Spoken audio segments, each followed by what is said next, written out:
Mohi e motle wa lenaneo leo le ratang, lenaneo la beke le beke, lenaneo la Sesotho Sermons and Programs. O amohelehile he sebakeng sena nakong ena, lenaneong la bekeng ena, sabateng se monate, sabateng se molemo sa Morena Modimo. Ya ntseng a o tsamaisetsa bekeng ena ke wa hao wa ka mehla, ke Thapelo wa Letete, ke Letete la Mohale. Pela ka mona ke na le eo Morena Modimo a mo kgethileng e le molomo wa hae, e le phala ya hae, ya tlang hore ngwathela bohobe ba sabata sena ke moruti wa rona, ke moruti Maseko. Moruti, ke bana ba babuhi ba hao, a ko ba hlabe ka madume. Ke a leboha ntate, ke a leboha ka nnete, ke a le dumedisa lapeng moo, mme ke a leboha ntate ka memo, ke leboha monyetla o mphileng ona wa hore ke tlo abelana lentswe la Modimo le bana ba Modimo ba dutseng malapeng ba re shebileng. Ke lebohile ntate. Ke a leboha ntate moruti. O fumane ya ka thata hle ke le bolelle ntate moruti. Ke hlile e se le nako ke mo batla hore a tlo le ngwathela bohobe bona, empa he ka nako e nepahetseng e Morena Modimo a neng a ntse a e lokisitse ke enwa. Re na le yena moruti wa rona, moruti Themba Maseko. Sehloho seo wa mphileng sona mona seo a tlo beha thuto ya hae ho sona, ke se reng fela ho jarelana mefokolo jwalo ka Morena Jesu, ho jarelana mefokolo jwalo ka Morena Jesu. Ho a utlwahala he, ke sehloho se manoni haholo, se tshwereng ditaba tse ngata, mme Morena Modimo ka molomo wa moruti o tla re manollela ditaba tsena tsa bekeng ena. Mohi e motle, jwalo ka mehla, re ke o hopotse hore re otla ka mahlakore a mabedi, re otla ka mona ka Facebook, re otla le ka mona ka YouTube, ke Choose My Ikgethela. Mme ke o meme, mme e re ke etse jwalo hape letsatsing lena, ke o meme hore jwale o nke link ya moo o shebeletse o le teng, o e arolelana le metswalle ya hao, o e bontshe bana beno, batswadi ba hao, basebetsi mmoho le wena, o ba hopotsa hore hela nako ya lenaneo le monate lane la Sesotho Sermons se fihlile, ba tle se ke ba fetwa. O be o e poste hona Facebook page-ing ya hao mono hore kaofela le tsebe ho shebella, ho ska ba le a tla fetwa. E re ha ke tjhilo jwalo mmohi, ke o hopotse hape hore haeba o na le dipotso kapa o na le ditlatsetso kapa le dikopo tsa thapelo, o tlo bo se o di otla hona moo o leng hona teng. Re tla be se re di sheba bekeng e tlang kapa ho le leng ba beke. Ha re le mothating ona, mohi e motle, e re ke o meme re inamise dihlooho thapelong ha re mema monga mosebetsi ona. Ha re rapeleng. Ntate ya matla ohle, ntate wa Morena le Moloko wa rona Jesu Kriste, ke rona bana ntate, re inamisitse dihlooho bonabeleng mo maoto a hao. Re o leboha ntate ka sebaka sena le nako eno re fileng tsona, re tlo ithuta ka wena. Re o beha ka tsela e kgethehileng ntate moruti Maseko, hore ntate o ko o mothetse molomo, o mothetse kelello, o mothetse pelo, hore a tle a bue fela tseo wena o sontso o di lokisitse hore re di utlwe, re di tsebe letsatsing lena.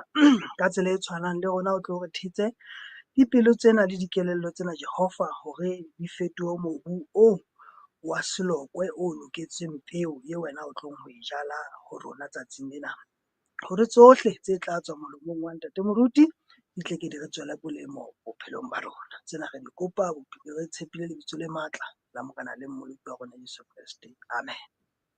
Amen, amen. Amen. Ntate moruti, ke o fetisetsa marapo ho wena ha ke etsa tjena ntate. Morena Modimo a be le wena. Ke a leboha ntate Letete, ke lebohile haholo ngwaneso.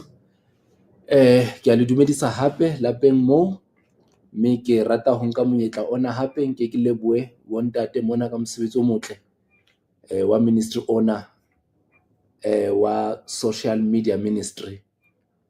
Wa tseba bekeng tse fetileng tsena, ke ne ke bua le motswalle wa ka a leng Hlathing kwana mafatsheng, o la nletsetsa njwetsa hore re plekeng tse hole, bakeng tse hole mo senang diphutheho, ho senang dikereke, ministry tsena tsa di Facebook le di YouTube di a re thusa haholo, hobane ha e ba sabata tjena re kgona ho ikwalla ka dikamoreng, mme re shebelle dithero from this di social media platform tse fapaneng, tseo re shebellang baruti ba buang le rona ho tsona. Mme ke a tjho ke re le nna ke rata ho leboha ministry ona wa lona ntate ka impact eo le etsang maphelong a bana ba Modimo, especially bao ba sa kgoneng hore ba tle dikerekeng Sabateng se seng le se seng. Ne ke tseba bohlokwa ba yona nthwena, empa e la re ha ke qeta ho bua le mokgotsi wa ka, motho e ke mo tsebang a leng haufi le nna, ntlhalosetsa ka bohlokwa ba ministry o tshwanang le ona, ka elellwa hore ka nnete nthwena e matla ho feta ka mokgwa ono ke nahanang ka ona. Mme ke rata ho leboha ka nnete Modimo le hlonolofatse, a na le hodise jwalo, le nne le tswele pele ka ho hasa efankgedi ka mokgwa o le hasang efankgedi ka ona. Mme ntate Letete o na bua nnete bana ba heso hore ha esale ke baleya, ha ke tsebe ke lemo tse kae jwale a ntsa leka hore a ntlise mona. Ke a kgolwa ke ha ntso qala nako tsa bo COVID kwana, kgale kwana a ntse re a kotle mona o tlo bua le bana ba Modimo ntse ke baleya ka nnete. E nngwe ya ntho tse ne di mpalesa ne le ya hore lehano le tletse puo tse ngata, jwale e re motho ha o nahana hore banna ebe ke tla kgona tjeo beya taba tsa ka Sesotho, ke bone hore atjhe ekare e tla nhlola ena, ha ke na e kgona. Fela he ka jeno ka re e re ke tie ke be le sebete ke shebane le yona, la ke lahla mane le mane fela ha le utlwile fela hore ke reng, ke tla leboha Modimo mo le sa utlwang teng. Ke tshepa hore moya o halelang, moya wa Modimo o tla etsa mosebetsi wa ona, o translate kapa o hlalose seo ke lekang ho se hlalosa ho tswa lentsweng la Jehova. Bana ba Modimo hoseng hona ha ka jeno ke rata ha re ka bala mmoho ho tswa bukeng ya Mareka. Ke rata ha re ka bala mmoho ho tswa bukeng ya Mareka ke Mark ho ba tshwereng Bibele tsa Sekgowa. Mme ke batla re bale buka ya Mareka chapter 8, re bale ho tswa ho verse 22, re theohe ka yona. Ha le tshwere Bibele tsa lona o ka e bula mo Mareka 8:22, re bale mmoho fela ha o sa e tshwara tjhe, ke tla leka ho balla yona hore re tsamaye mmoho ke ska o siya morao. Ke itse buka ke ya Mareka, kgaolo ke eo ke a e bona ya hlahella screening, mme verse ke 22, re tla e bala re ne re theose ka yona.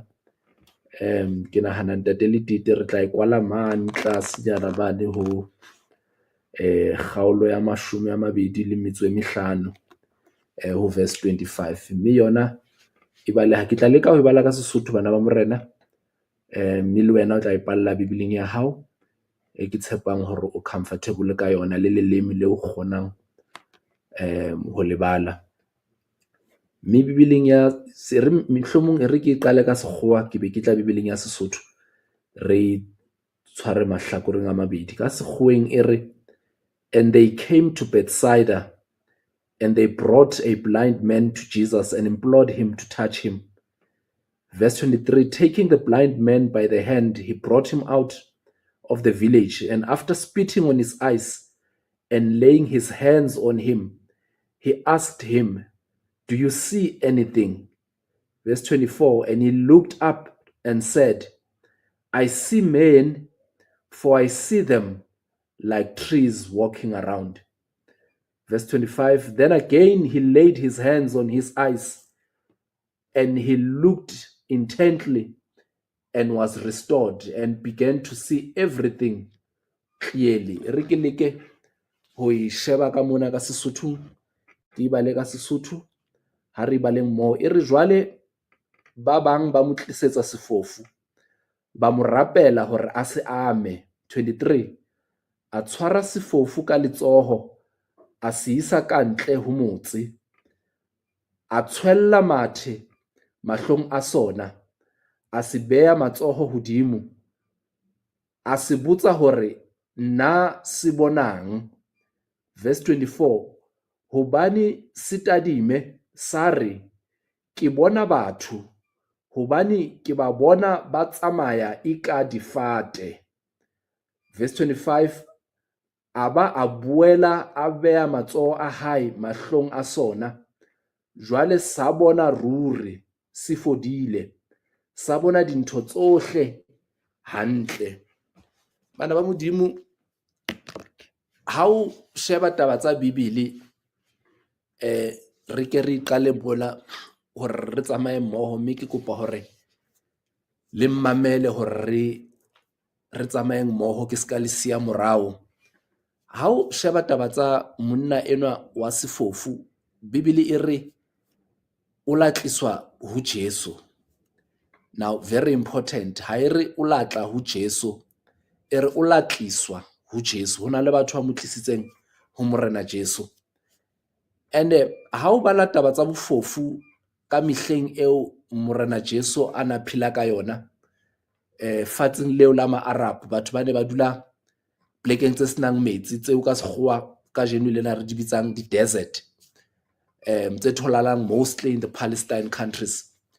Bibele e re ne di le ngata mehleng eo dintho tse ne di ka etsa hore motho a foufale.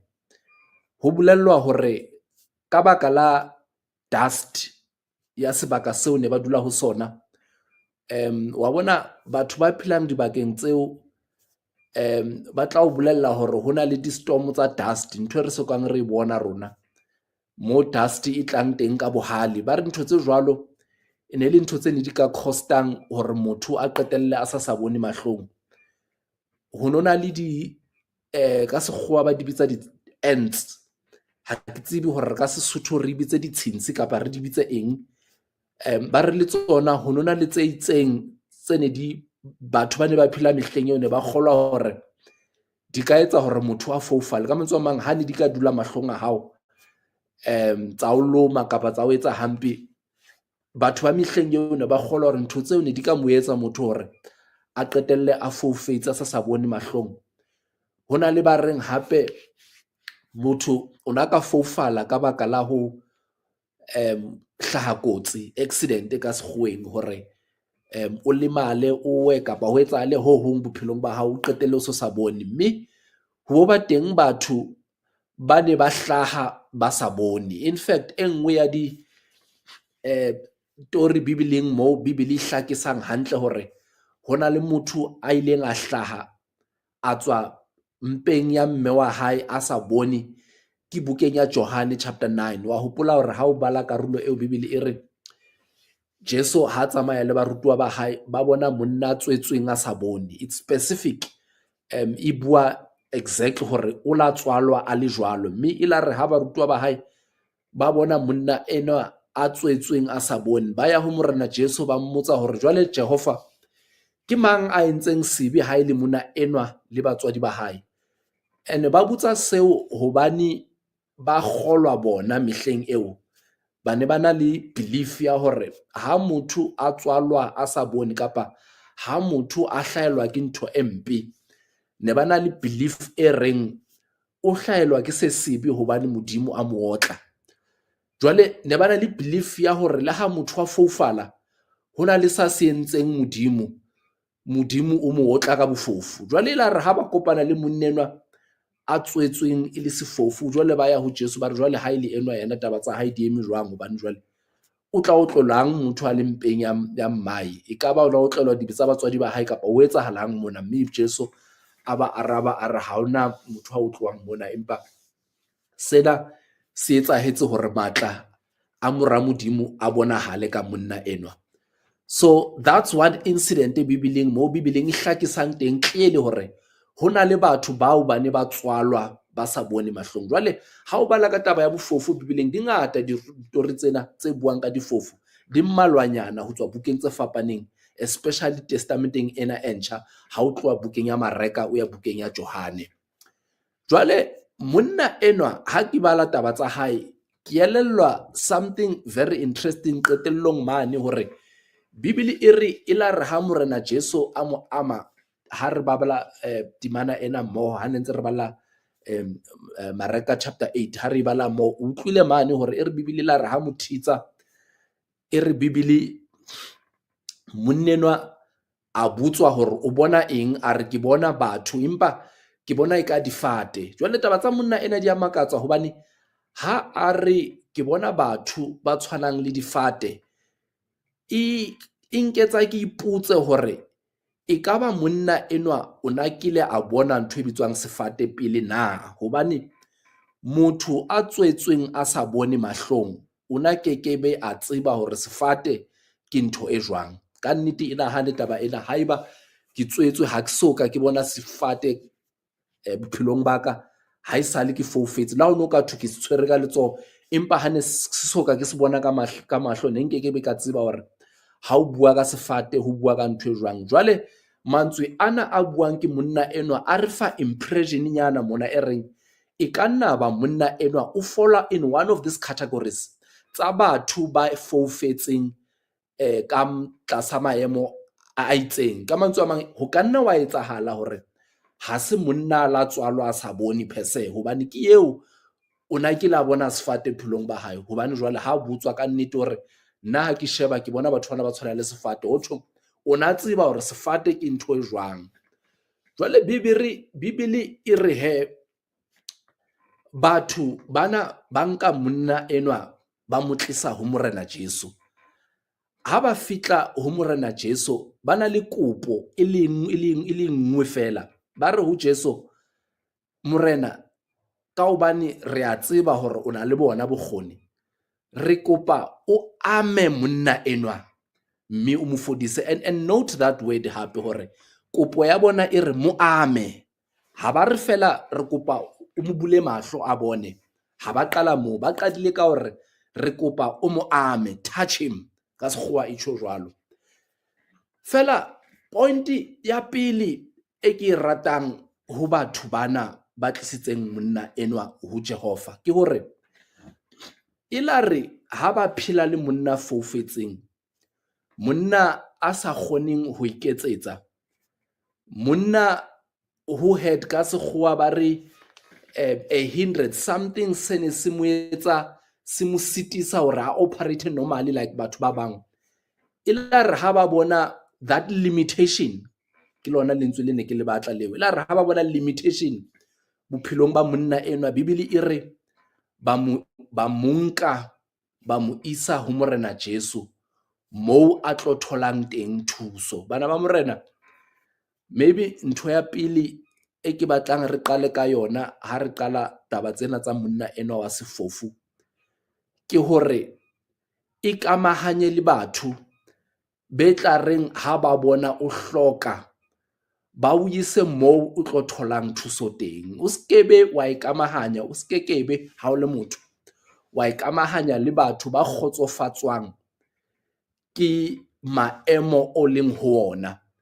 Wa bona hona le batho ba khotsofatswang ke hore re be maphelong a bona, ba nne ba re thuse, ba nne ba re etsetse, ba ska re thusa hore re kgone ho ikemela re iketsetse. Ke re o skekebe wa ikamanya le batho bophelong ba hao ba ratang ho bona o lefatshe. Ikamanye le batho be reng ha ba o bona o hloka ba ska thabela fela ho tlisetsa phufu, ba ska thabela fela ho tlisetsa bokotla wa ditapole, empa o ikamanye le batho ba tla reng ha ba o bona o hloka ba be le tjhisehelo ya ho thusa hore le wena o kgone ho ikemela, o kgone ho iketsetsa. Hobane ke tjho ntho ena hobane ka nako e nngwe ka nnete ha o so phela tlasa batho, dependile ho seo se ba o etsetsang sona, o qetella o so fila ekare le ha o bua le bona o tlamehile o kgethe mantswe. Metswalle ya nnete ha e khotsofatswe ke ho thusa nako tsena kaofela, e khotsofatswa le ke hore ba o thuse o kgone ho ikemela, o kgone le ho iketsetsa. E re ke re ya bobedi hape bana ba Modimo, ho bohlokwa hape ha o le motho ho sheba batho bo ikamanang le bona, friendship, sekele ya batho bo phelang le bona. Ikamanye le batho ba batlang hore o thole thuso, batho ba reng ha ba bona phoso ho wena ba o nke ba o ise mo tlo thola.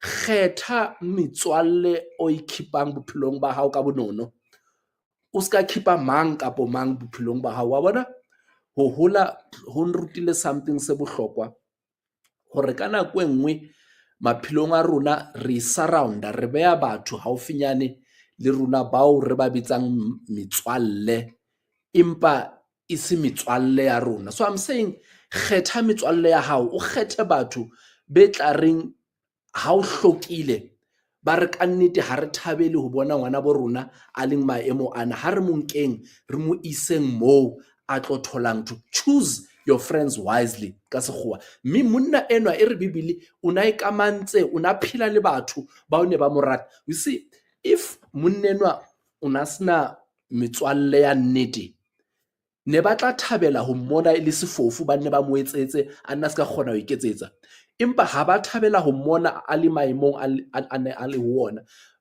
Ba ne ba na le tjhisayallo ya hore e ka re ka le leng la matsatsi monna enwa re ka mmona a bona, a kgona ho iketsetsa, a kgona ho itsamaisa, a kgona ho itshebeletsa, a kgona ho iketsetsa bophelo ntle le rona. Ke metswalle eo o batlang ho ikhipa bophelong ba hao. Jwale ke re choose your friends wisely. Metswalle ya monna enwa ya monka ya mo isa ho Morena Jesu.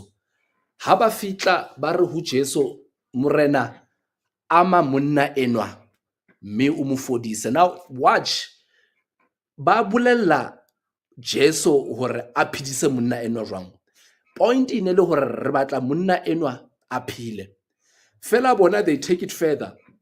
Ba bolella le Morena Jesu hore ha o mo bula mahlo mo ame, empa ha o sheba Bibele ya hao e re Jesu ha na fodisa batho, o na sebedisa mekgwa e fapaneng ya ho fodisa. Ho na le nako tse ding mo Jesu e re Bibele o na bua lentswe dintho di etsahale, ka nako e nngwe a ba ame, o kile a re ho namane tsa mo hlapa nokeng ya Jordan, ya wa se hopola story seo. So o na le mekgwa e different a e sebedisang ya ho fodisa batho. Empa bona ha ba fitla ho Jesu ha ba re fodisa monna eo, o sebedise e nngwe ya mekgwa, ba ba prescriptive, ba re kopa o mo ame. E re Bibele ha ba qeta ho etsa kopo ena, Jesu a nka monna enwa ka seatla, a tswa le yena hara motse. Sekgoeng e re a tswa le yena out of the city. Something se very strange le sona hore banna ke bana ba tla le monna ba re ho Jesu, re kopa o thuse monna enwa, o mo bule mahlo a bone. Hona le hore Jesu a arabe, a etse seo ba se kopang hanga, o nka motho enwa, o tswa le yena hara bona, o ya le yena sebakeng se hole. E re Bibele a tsamaya le yena Jesu. In fact, ha o ka bala temana eo, e re Bibele a mo tshwara ka seatla, a mo tshwara ka letsoho, mme a tswa le yena motseng, a tswa bathong, ba ya sebakeng se secluded, se holenyana le moo ba ne ba eme teng. Ebe e re Bibele, kapo mohlomong e re ha fitla mo Jesu a mo fodisa, re tla fitla mo, e re ke qale mona. Ke qale ka hore ha ke tsebe ha eba bophelong ba hao, ha o ntso mmametse moo, o kile wa phela le motho a foufetseng kapa motho a sa boneng mahlong. Ke la elellwa nthonyana tse mmalwa. Ha eba mohlomong o na le motho lapeng a jwalo, o tla dumelana le nna hobane o tseba maemo a batho ba jwalo hore ba sebetsa jwang. Motho a sa boneng mahlong o na le mokgwa wa ho tseba tulo eo a dulang ho yona. Ka mantswe a mang, ha ne nka dula le motho a foufetseng ka tlong ka mona, motho a foufetseng o kgona ho tloha kamoreng a ye kitcheneng, a tsebe hore fridge e hokae, a tsebe hore ha batla ho ya ntlwaneng o tla tswa le hokae, o lo ithola kae jwang. O tseba le hore heke ha ke batla ho lo fitla hekeng, hobane ha ntse a phela a tsamaya. And ha eba o tseba batho ba foufetseng kapa ha o sa ba tsebe, Google o shebe nthwena kapa o botse motho a phelang le motho a foufetseng, o tla utlwa hore ntho e ke buang ke nnete. Batho ba foufetseng ba kgona ho, ka sekgowa ba re familiarize themselves with the environment. Ba kgona ho tlwaela moo ba dulang teng. Motho a tsebe hore ha ke fita mona ho na le sofa mona, ha nka tshwara ka letsoho la left ke tlo tshwara sofa ha ke fita. Ba kgona ho tlwaela moo ba dulang teng. Empa ha o nka motho a foufetseng o montsha tulong a tlwaetseng ho phela ho yona, o lo mo kenya ntlong a sa e tsebeng, o mo etsa a be vulnerable, because jwale ha sa tseba hore eng e hokae. Jwale Bibele e re Jesu o nka monna wa sefofu, o montsha motseng a o tsebang, a o tlwaetseng, o mo isa tulong a sa e tsebeng. You see, ha Jesu ana ka emela ka thoko hara motse le monna enwa, ne nka ba tempted o nahana hore le hana ka mosia moo, monna o na ka kgona ho etsa mokgwa wa hore a kgutlele hae, hobane mohlomong ke baka sa se tlwaetseng, ke baka sa tsamayang ho sona. O na tla utlwa monkgo, a utlwe le di-sound hore mohlomong se ke feta mona ho fihlela a ya moo a tseba. But ha Jesu a monka a mo isa moo a sa tsebeng teng, o na mo etsa vulnerable. Ka mantswe a mang, moo Jesu a na mo isitse teng, monna eo le hana ka rata, there was no way that monna eo o na ka kgona ho tloha moo a kgutlela ntlong. Ka mantswe a mang, o na se familiar le o na sa tsebe moo a leng teng. The only way monna o a na ka survivor ho yona maemong kapa tlasa maemo ao Jesu a mmileng ho ona, e ne le fela ho tshwara seatla sa Jesu. In other words, Jesu o mo ntshitse moo a tlwaetseng teng, a mo isa moo a sa tsebeng, so that the only hope ya survival ya monna enwa ebe ho tshwara seatla sa Jesu fela. Jesu o na tseba hore moo a mmeileng teng, there is no way that monna enwa a ka kgona ho operate ntle le Jesu. Tshepo ya hae e ne le ho Jesu fela. O na tseba hore the only way nka kgonang ho navigate mo ke leng teng hona jwale ke ha fela ke tshwere seatla sa Jehova. Ke re bana ba Modimo, ka nako tse dingwe Modimo o re ntsha kapa o re beha maemong e re sa wa tlwaelang maphelong a rona, ene a etse ntho deliberately hobane o batla re ithute ho tshwarella seatla sa hae. Modimo o na le ho re nka maphelong a rona, a re tlose maemong e re nahanang hore re ka kgona ho intsha ho ona, a re behe moo re elellwang teng hore wa bona mona ha ona hore nka tswa mona. The only person a ka ntshang mona ke Jesu fela. The only way enka kgonang ho survive maemong e ke leng ho ona ke fela ha ke tshwere seatla sa Jesu, jwalo ka ha sefofu sele ne se tshwere seatla sa Jesu. Jwale ke rena wa Modimo, ha o kena maemong a itseng, pele o complaina, o lwana, o ipotsa dipotso, o bo botse le Modimo, o ko nahane hore mohlomong Modimo o ntshitse from your comfort zone, a o kenya tulong eo o sa itsebeng, so that o ithute ho tshepa ho yena and yena fela. O tsebe hore hona jwale ha ho mokgwa, ha hona tsela ya hore nka kgona ho iketsetsa kapa ho intsha, ke hloka Jesu. Hobane ka nako tse ding ha re kgona, re na lo mo lebala Jesu, re phile as if we can sustain ourselves. Mme ha Modimo a elellwa seo, a batle ho re ntsha mo, a re kenye situationeng tse itseng, so that re ithute ho tshepela ho yena. Hona le ntho e fitlang ka kelellong ya ka mona, ne ke bua le kereke enngwe e se kgale mona, ha ne ke buisana le bona, ke re botjheng ba ka ha ne ke qala ho bala moya wa boprofeta, hona le quotation e sa tloeng hlong ya ka mona e ntse ke nahana le boholong ba ka. And ha ke hopola hore ne ke le mokae ha ne ke bala ntho, ke a kgola ne ke le high school, ne ke sa le moshanyana, ne ke le motjha haholo. Fela ke hopotse se ke le monna, ke le mokana hona jwale hore banna kana nkile ka bala ntho e tjena moyeng wa boprofeta, mo mongodi a re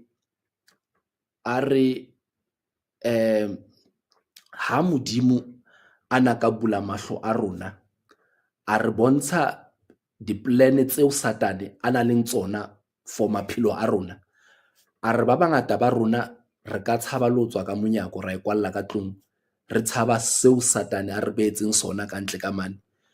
E re ha tswela pele a re ke ka baka la mohau wa Modimo o etsang hore re kgone ho tswa, re qobe dintho tsena kaofela tseo Satane a re beelang tsona every day, re kgutlele malapeng a rona, re robale, re be re tsohe, Modimo a nna re tshireletse each and every day. O re ka nnete ke Modimo a re tshireletsang, ke yena a etsang hore o tswe o ye mosebetsing.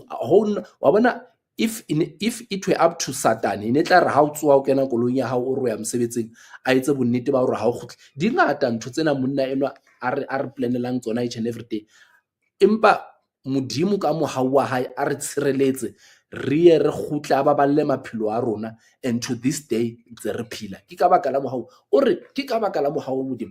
Ene ha se ke hodile tjena, ke hopola statement se ka ipotsa potso e itseng hore ha Modimo a re tshireletsa nthong tse ngata ha kana, every day modimo a ntshireletsa.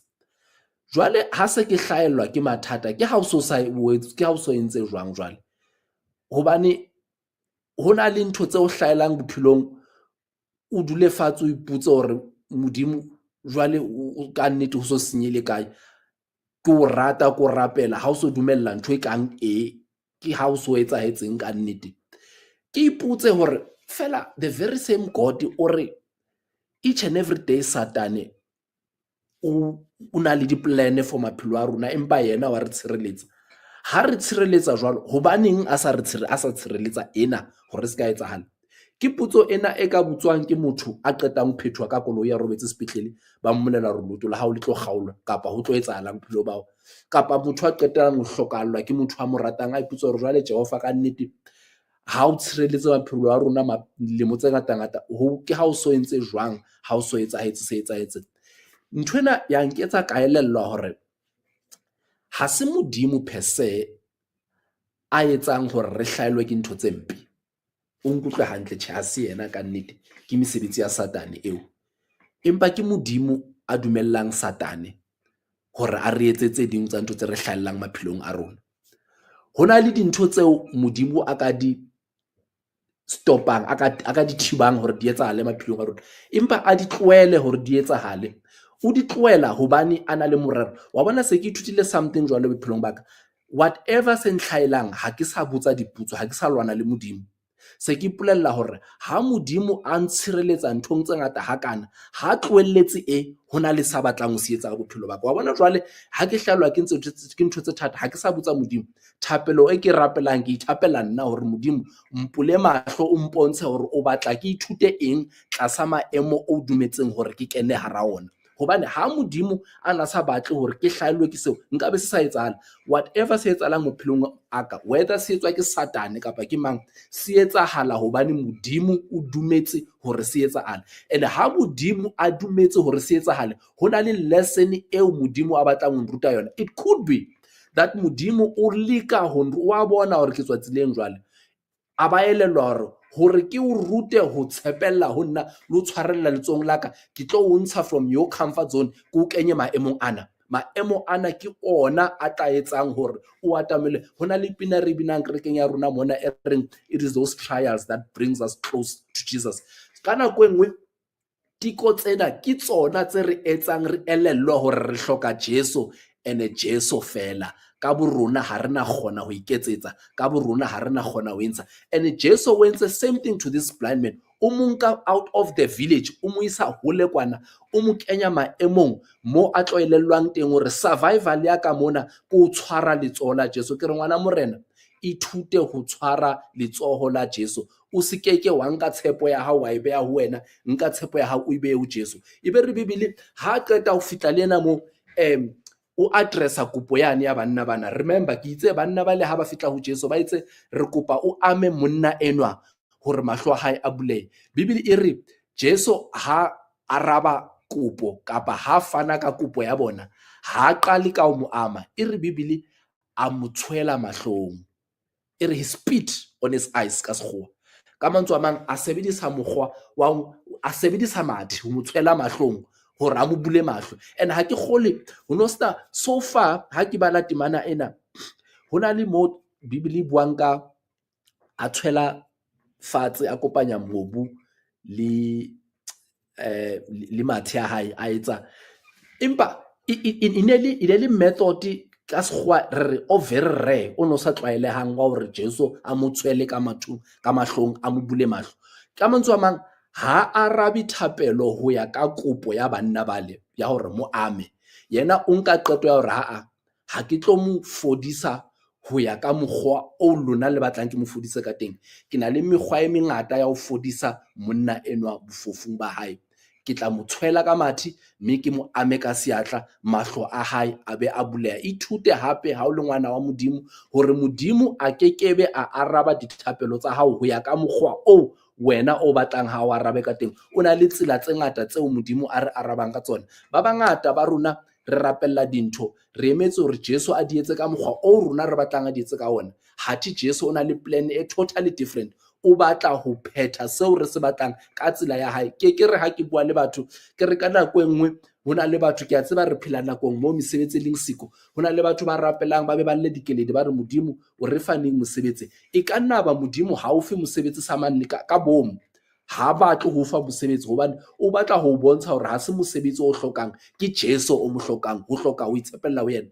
Ha se tjhelete o e hlokang e tla o rekelang dijo, empa o hloka Modimo atla kore ka mantswe a mang ke na le ho botsa batho hore ha o ntso lla o re Modimo o mphane mosebetsi o kila robala ka tlala, and bongata ba bona ba re ha ba so ka ba robala ka tlala. Ke be ke botsa batho hore ha o nahane hore ka nna ba hore Modimo o batla ho ruta lesson ya hore ha se mosebetsi o hlokang hore o reke dijo. Modimo a ka o fa seo tjhelete e tla o rekelang sona ka ntle le hore wena o sebetse. Mohlomong Modimo o batla o ithute o tshepa yena, e re ha o so mo tshepile a ba o fa seo so o se batlang, mosebetsi o batlang. E tla re la ha o thola mosebetsi o tla tseba hore ha o phele ka baka la mosebetsi, empa o phela ka baka la mohau wa Jesu. Ha se mosebetsi that we need, ke Jesu eo re mo hlokang maphelong a rona. Ka mantswe a mang ka nako e nngwe ka nnete Modimo o na le hore subject ha maemong a itseng a leka hore thusa hore re ithute ho itshepela ho yena, and yena fela o re araba dithapelo tsa rona ho ya ka tsela ya hae, e seng ka mokgwa o rona re batlang hore a re arabe ka ona. E re Bibele a mo tshwela mahlo, a mo bula mahlo, a ba mo botsa hore o bonang. E be re Bibele monneno a ba re ke bona batho empa ke bona ka re ba tshwana le difate. A ba mo ama kgetlo sa bobedi, e re Bibele a mmotsa re jwale o bona eng? Monnenwa a be a re ho Jesu, jwale ke bona batho e le batho, ha ke sa bona difate, jwale se ke bona motho e le motho. Mohlomong e re ke tjho hape ke re bana ba Modimo, ha o santse wa bona monnenwa ha re Jesu a mo ama a mmotsa o bonang, a re ke bona batho empa ke bona ba tshwana le difate. Hona le monna a kileng a re sefate ke sesebediswa, o sebedisa difate ho etsa tafole, ho etsa ditulo, ho etsa eng. Re sebedisa difate ho etsa ntho tse ngata, ho etsa di-ceiling mamati. Kore ha o re o bona motho o mo tshwantsha le sefate ke ntho, ha se motho. Motho o bopuwe ka setshwantsho sa Modimo, sefate ke ntho e bopuweng ke Modimo, o bepola motho hore re sebedise, e re sebeletse le rona, e re fe eng le rona re thole eng ho yona. So sefate ke ntho, ha se motho. So ha o re motho o tshwana le sefate, o re ka mantswe a mang ke bona motho e le ntho. Jwale ke ka ho matsibueng ana a kajeno ke batla ho tlisa qhonotso kapa this challenge ho lona bana ba Modimo, hore ha o santsane o bona bana ba Modimo o ba bona e le dintho, ka nnete ha o so amwe kgetlo sa bobedi. Ka mantswe a mang ha wa tlameha hore ha o sheba batho ba Modimo ba bopuweng ka setshwantsho sa Modimo, o bone you see ke na le burden ka re ke re Christian family in general. Ke na le burden ya hore ha o sheba makwa o re shebana ka di-level, o fitla hara kereke o thole hona le batho ba bitswang hore ke di-gossiper, ba seba, ba bang ba tla o jwetsa hore ba bang ke di eng, hona le mantswe ke tshabang le ho bitsa ka mabitso, ba bang ba tla o jwetsa hore hona le ba ikgantse, ole ke mo ikgogomosi, o nahana o betere ho feta batho kaofela. E mong o tla o bolella hore ole ke mo eng. Jwale ke re bana ba Modimo, for as long as o sheba motho a bopuweng ka setshwantsho sa Modimo, o mo bona o sa bone motho a bopuweng ka setshwantsho sa Modimo, o bona e le any other thing, ke batla hore ho wena kajeno o santsane o bona batho jwalo ka difate. O ka se re o le ngwana Modimo, o le hara ntlo ya Modimo, o re ha o ke tjho le haeba motho o na le bofokodi, ene ke motho, ke phela le batho, ke sebetsa le batho, mme ke sebetsa le ka batho. Ke a tseba hore ka nnete re na le mafokodi a sa tshwaneng re le batho, re na le di-strength, re na le di-weaknesses, ene ha ke batle ho ba unrealistic. Ke a tseba hore batho ba na le mefokolo e different maphelong a bona, empa ke batla re fihle re le batho ba Modimo at a point where le ha batho ba fokola, re skebe ra lebola batho ho ya ka di-weaknesses tsa bona, empa re ha re ba sheba re bone batho ba bopueng ka setshwantsho sa Modimo ba hlokang thuso ya rona hore ba be moo Modimo a batlang ba be teng, instead ya hore re ba bitse ka di-level. Hobaneng re sa ba rapelle, re ba nke re ba ise ho Morena Jesu? Wa tseba departmenteng ena e ke sebetsang ho yona, hona le ntho eo ka sekgowa ba e bitsang retention strategy. Retention e bolella hore ka mantswe a mang ke bokgwa ofe o ka sebediswang ho etsa bonnete ba hore bana ba Modimo ha ba siye ntlo ya Jehova, ha ba siye kereke, ba tsamaye. Hobane ha o sheba generally diphuthehong dikerekeng tse fapaneng, o tla elellwa hore batho ba tswang dikerekeng tsa rona ha ba ntshuwe ke ntho tse kantle kwana, ba ntshuwa ke rona. Wa tseba ka mantswe a mang, ke dule ke re ha ke bua le makreste ke re ba bang ba rona mohlang Jesu a tla re tlo butswa ka meya eo re bolaileng e sileng ntlo ya Modimo ka baka la dipuo le ketso tsa rona. Ka mantswe a mang ke re batho ba ntshuwa kerekeng, most of them ha o ka sheba batho ba kileng ba tswa hara ntlo ya Modimo, tla elellwa hore ha ba ntshwa ke ntho tse kantle, ba ntshuwe ke ntho tse ka hare, ba ntshuwe ke dipuo, ba ntshuwe ke lehloyo, ba ntshuwe ke disebo, ba ntshwa ke ntho tse etsahalang hara ntlo ya Modimo, because hona le batho hara ntlo ya Jehova be reng ha ba sheba batho ba ska bona batho e le ditshwantsho tse bopueng, e le batho ba bopueng ka setshwantsho sa Modimo, ba ba bone e le difate, dintho tse tlameleng ho bitswa ka mabitso, ba ska bitswa le ka mabitso a bona. And hona ntho e ke elelletsweng ke hore ha o sheba method ya Jesu, ke elellwa hore for instance pele ke bua mona ne ke nahanne hore Bibele e re ka le leng la matsatsi Jesu o fitla motseng wa Samaria. Wa hopola hana kopana le mosadi wa Mosamaria, a roma barutwa ba hae hore ba theosetse motseng kapa toropong ba lo batla dijo, yena o sala le mosadi enwa o bua le yena. E re Bibele ha Jesu a qeta ho bua le mosadi enwa, mosadi enwa a makala mantswe ya tswang ho monna enwa. Ene nke ke re ha ke bua ka mosadi enwa ke re mosadi enwa wa moetsa dibi o na tsamaya a le mong, bucket e se le mokgotsi wa hae, hobane ba etsa dibi ba tshwanang le yena ba sa batle ho amahanywa le mosadi ya tjena. Ho no sena motho a batlang ho bona a tsamaya le motho a tshwanang le eo. Empa ho fitla Morena Jesu a senang sebe, o fitla o ikamahanya le moetsa dibi eo ba etsa dibi ba sa batleng ho ikamahanya le yena. E re Bibele lerato leo le seo Jesu a se buileng sa etsa mosadi eo hore a nke motswalle wa hae, hoba bucket e ne se fetohile motswalle hae, a nke motswalle wa hae wa bucket a e lahlele hole, a mathe a ye toropong moo barutwana ne ba ile teng, a fitla a bolelle batho a re tlohong le tlo bona motho a mpolelletseng e ka ba kena na Mesaya ntse re mo emetseng yena. E re Bibele e la re ha kgutla a tswa toropong, a kgutla le meya e dikete, batho ba mo setse morao ba batla ho bona Jesu a buang ka baka la bopaki ba hae. Ebe e re the same Bibele barutwa ba hae le bona ba theosetsa toropong eo mosadi eo a theoetseng ho yona. Mamela mona he, mosadi o ya toropong o kgutla le meya for mmuso wa Jesu. Mosadi wa moetsa dibi, barutwa ba Jesu ba theosetsa toropong eo mosadi eo a na ile ho yona. Ha ba kgutla ba tshwere dijo, ba tshwere borotho, ba tletse Morena Jesu dijo, yena o kgutla le meya.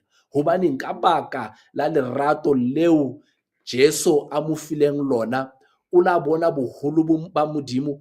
Mosadi eo batho ba ne ba mmetsa sehlola a fetoha moefankgedi. Jwale ke re bana ba Modimo, the only thing e tla etsang hore bana ba Modimo ba be retained kapa ba dule hara ntlo ya Jehova, ke ha ne re ka fela ra ba loya ka lerato.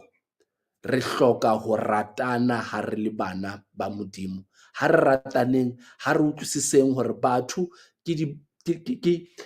ke batho ba bopueng ka setshwantsho sa Modimo. Modimo o ba rata jwalo ka ha rata rona, le ha ba ka ba le mafokodi a bona, le ha ba ka ba le dibi tsa bona, le ha ba ka ba, ha re jarelaneng mefokodi, re ba rate. Wa bona mohlang setjhaba sa makreste se ka ithuta ho rata moetsa dibi e seng sebe, ke mohlang kereke ya Modimo tla holang. Ha re ithuteng bana ba Modimo ho jarelana mefokolo, re rapellane, re sebelletse bao Paulus ha bua ka bona a re those who are weaker in the faith. Ha re ba sebelletse, ha re ska ba supa ka menwana, ha re ska bua le bona, ha re bue le bona. Haeba o sa thabele ntho ka motho, molate o bue mme o rapele le yena. If bana ba Modimo ba ka ithuta ho rapella batho ho feta ho bua ka bona, ho feta ho ba bitsa ka mabitso, ho feta ho ba sheba ba ba bone ba tshwana le difate, ke a le bolella ho ka ba le phethoho e kgolo hara ntlo ya Jehova. Ke re ha ke bua ke re le ha batho se ba tswile ba kgelohile ba lahlile Jehova, ke wisha hore re ka ba kereke. Ke batla thapelo ya ka ho Jehova mehlena ko re morena, thapelo ya ka ke hore kereke ya hao ha e fihle to a point where e reng le ba etsa dibi ba o lahlileng, e re ha ba nahala ho kgutlela ntlong ya Jehova, ba ska thaba hore ke tla shebuwa jwang, ke tla supuwa ka monwana, ke tla shebwa ke bonwe ke le ntho jwalo ka sefate. Ha ba file hore ke a tseba hore ha ke kgutlela ntlong ya Jehova, ke tla thola bana ba Modimo ka diatla tse buleileng, ba nkamoele ka mofutho wa lerato. Jwale haeba ha wa utlwa se ke se buang ka jeno, ke ne ke leka hore ho tsohle tse ke di bueleng ngwana Jehova, ke re ha re le bana ba Modimo, re tsamaya tseleng ena ya sekreste, bana ba Jehova, ha re rataneng, ha re jarelaneng mefokolo. O re morena Jesu, a new commandment I give you, molao o motjha ke a lefa hore le ratane. O re ke molao, it's a commandment, it's compulsory, it's not optional. O tlameile ho phetha, ha ona ho phetha hobane o batla kapo o sa batle. Ha re rataneng, re jarelane mefokolo, re rapellaneng, le ha ba bang ba kgeloha tseleng, ha re nne re ba sebeletse, re ba rapelle, re ba rate regardless of diqeto tse ba di nkileng maphelong a bona. E ka Modimo a ka re hlonolofatsa ho bao ba ne ba nkile qeto ya hore ha ba sa hlotse ba le beha kerekeng ka baka la ntho tse etsahetseng ho bona. Bana ba Modimo, kgutlelang ntlong ya Jehova. Ho bao ba dutseng mahae hobane ba kgupisitswe, ba utlwile bohloko, ba lengwaditswe, ba fitswe hore re bue hampe, ba re sebile, ba entseng. Ke re bana ba Jehova, kgutlelang ntlong ya Jehova, mme ke etse boipiletso hape le bao ba dutseng hara ntlong ya Jehova. Ke re bana ba Modimo, ha bana ba Modimo ba kgutlela ntlong ya Jehova, ba amoheleng ka mofuthu le lerato. Haeba hona le bao ba sa tleng kerekeng, bo sa tsebeng, o ska ba dula kerekeng, o relax, o no tswele pele. Bana ba Modimo, ipotse hore mang o hokae, tsamaya o lo mo batla. Nka fono ya hao o mo letsetse, o botse hore o kae, ko tjhakela neng, o kgutlela neng ntlong ya Jehova. E ka re Modimo a ka re hlonolofatsa, a re hlonolofatsa ka moya wa lerato, moya wa ho jarelana mefokolo. Morena a re etse hantle, ke a leboha.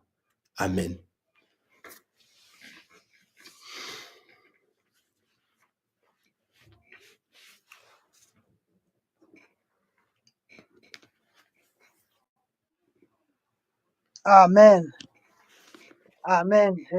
Computer ya ka ile a jema mono moruti nako e ke reng ke a kena ke a kgutlela, empa ka nnete ditaba tsa hao di hlakile, taba tse matla haholo, ditaba tse matla haholo.